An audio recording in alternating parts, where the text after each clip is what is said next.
Hey everybody. All right. So, for reference, I'm a 35-year-old multiracial woman of color living in America, and I want to talk about my fertility experience or journey that I'm glad to leave behind in 2020. So, um, we went to the best reproductive fertility doctors in all of New York City. So I had high expectations, right? My gynecologist, told me, okay, you've been trying for years, you want children, maybe you should go to a fertility doctor. So I was like, okay, fine, I'll go. So me and my partner went, and I feel like there's two phases to the fertility journey that they didn't explain very well and that people really aren't talking about. There is a huge emotional and mental toll and anxiety to fertility treatments. People always just, focus on the end result of fertility treatments. They don't really talk about the journey, which is one of the reasons why I just straight quit and I'm not doing it. So the two phases I'll break it down in is the first phase. The first phase is testing. So obviously they're trying to see if you are able to have children, right? So as a female, they take blood tests. They take them at certain times of the month to see your hormone levels, if they're within normal ranges. Then they do a test to see if your fallopian tubes are open. It's called an HSG test. Now, this is what's so fucked up about the HSG test. It hurts. It's very painful, right? None of the nurses told me how painful it would be. They just said, oh, just take 2 ibuprofen 30 minutes before your test. That's all you're gonna preface this with? So let me go into detail what the HSG test is, right?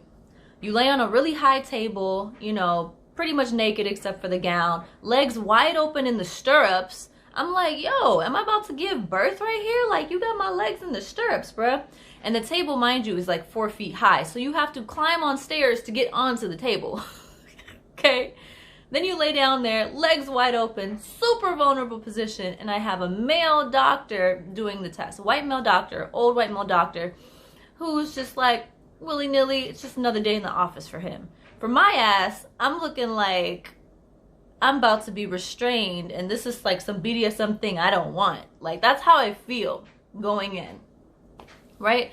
So he explains to me, okay, I'm gonna take this tube, shoot dye into fallopian tubes, and if they're open, the dye will flow out both ends and you'll be good to go. And I was like, all right, sounds easy enough. I didn't look at the tube to see how big it was, but it gets inserted into the vagina, through your cervix, into the uterus, right?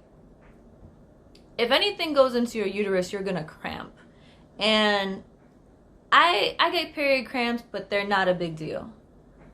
These uterine cramping, like this, if I were to imagine anything of how childbirth is, I've never had children, obviously, but it has to be somewhat similar to that.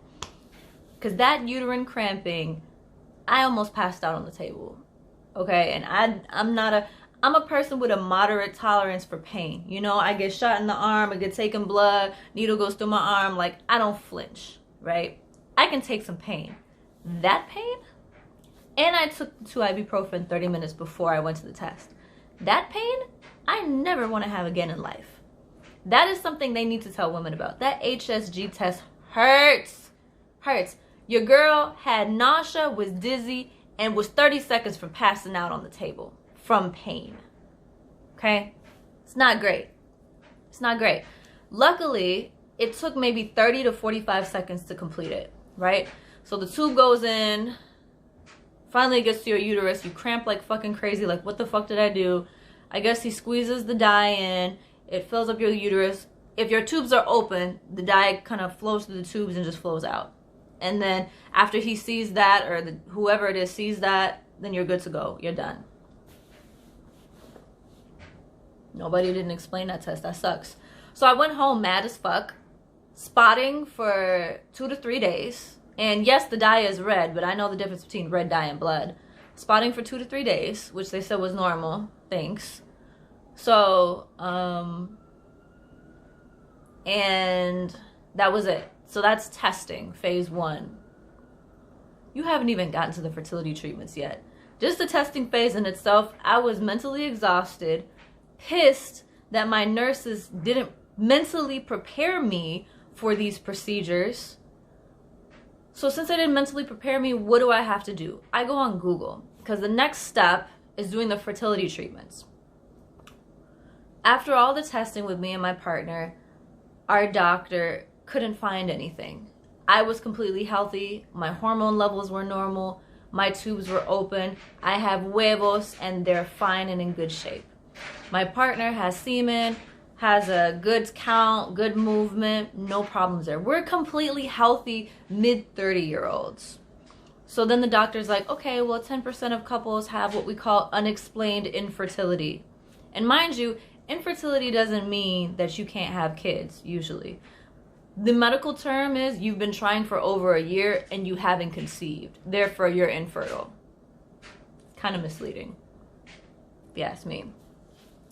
Anyways, so yeah, we have this unexplained infertility. So I'm like disappointed because I expected to find something. My hormone levels being off, or my partner's sperm movement isn't great. Maybe he's got to change his diet. Like, I was expecting something and I got nothing. So think about all of that mentally that somebody is going through. You want a child so bad, you go through all these science, and the science has no answers for you. That's so frustrating. And that's only testing. So let's get to the next fun part. Phase 2, the actual fertility treatment.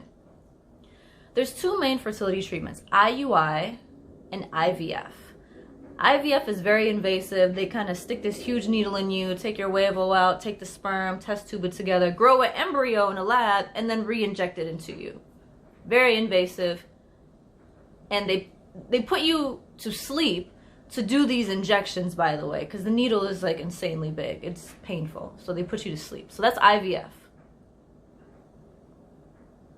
I wanted to go the IUI route. IUI is they take a sperm, clean it up, and put it in a little tube, and they just inject that into my uterus.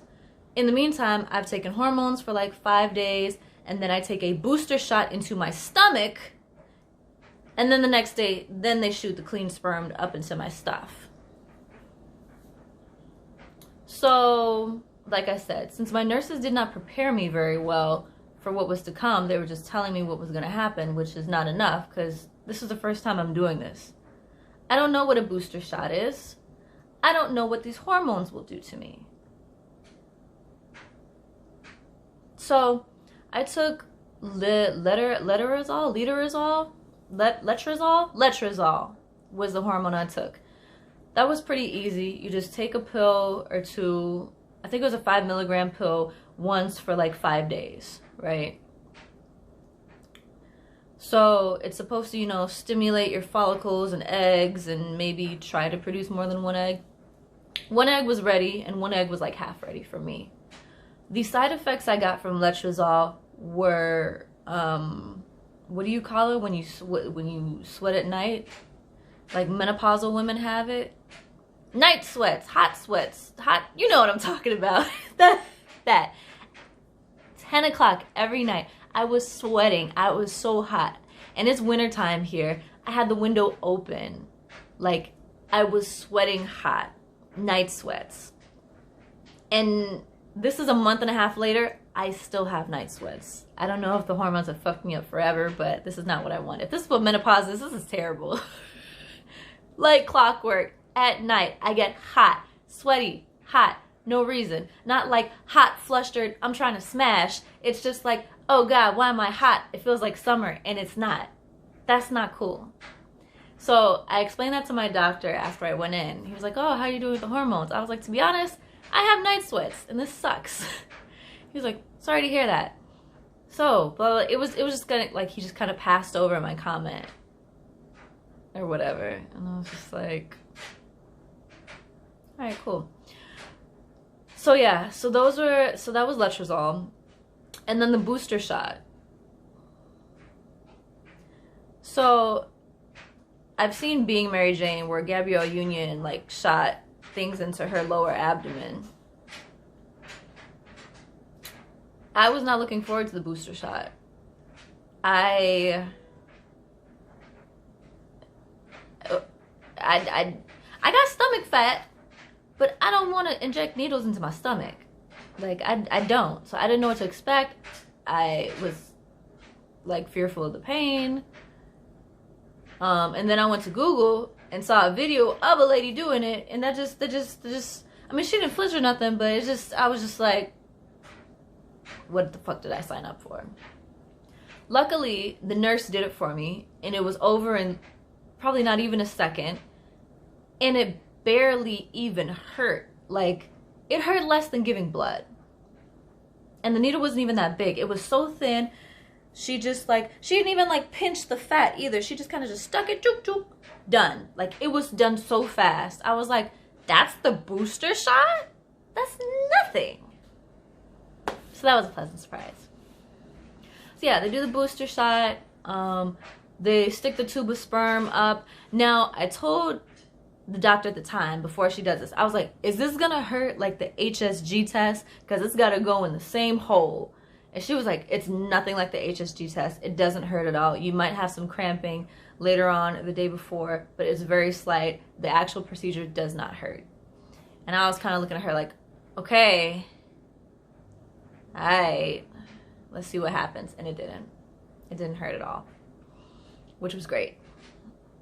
So fast forward, we did the first cycle of IUI. I'm obviously not pregnant. It takes 3 to 4 cycles usually to get the result that you want. But after going through that whole experience and not really feeling supported by the nurses, I'm not gonna do it again, to be honest. Mentally, it's exhausting. And maybe some of you will be in the comments and be like, girl, you have no idea. You only went through 1 cycle. I went through IVF and this and that.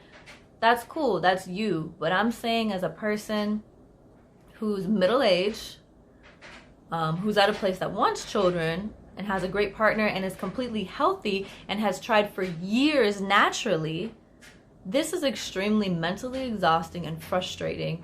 And I was not educated by medical professionals. They're supposedly the best in New York City in this field at all. That's a big deal. Customer service definitely goes into the medical profession as well, and it's just not seen. And as a woman of color, I also have to ask myself, is it because I'm a woman of color? Or is it they're just completely inept to preparing women mentally for what's coming? Because the testing phase and the actual procedure phase, these are not easy things. And then when you get to IVF, that's definitely not easy. It's extremely invasive. And I don't think women know this. Women are not told so much about their bodies and fertility and about sex and stuff at all. And I've heard of these fertility treatments, but until I actually experienced it for myself and had to go through it myself and had to ask nurses the questions myself because I didn't get the answers in the fucking booklet, that's a disservice to women. My husband was so surprised seeing the amount of women in their offices. Women's health has to do way better than this. They have to do way better than this. Fertility centers should have mental health counselors. Like we have social workers in school. Why don't we have that in fertility treatments? Fertility is not just a physical thing. Mental health is important too, because I was stressed, I was extremely anxious, and I was frustrated and pissed off from not being educated on how this thing works. This is a journey, and if nobody's ever taken the journey, then they need a guide, or else they're gonna get lost, or they're gonna go down a path, or they're just gonna quit like I did. We need to do better with women's health. That's what this video is all about. So if you're in the medical profession, or you're in a place where you can change policy in a medical office, please speak up. Please speak up for women, because not enough people do. And this is a serious issue, especially concerning a woman's fertility, because for us, time is ticking.